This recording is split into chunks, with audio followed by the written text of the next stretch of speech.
Ang bawat binyagang Katoliko o Kristiyano may tungkuling maghayag ng salita ng Diyos sa bawat taong makakapiling nila.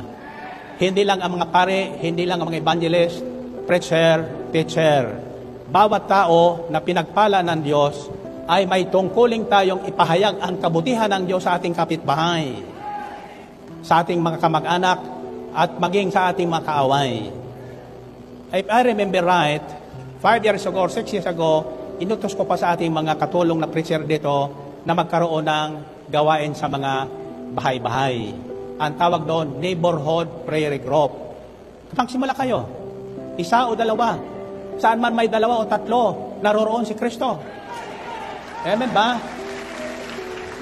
Ang kapangyarihan ng binibigay ng Espiritu Santo sa bawat manampalataya ay ano? Panalangin. Prayer power. Nalaman nyo yun? Sa pangalan ni Jesus, anuman ang may sakit, sino man may sakit, anumang sakit na hindi magagamot ng doktor, patungan ng kamay. Sa pangalan ni Jesus. At gagaling ang sino mang mapatungan ng kamay sa pangalan ng Panginoon.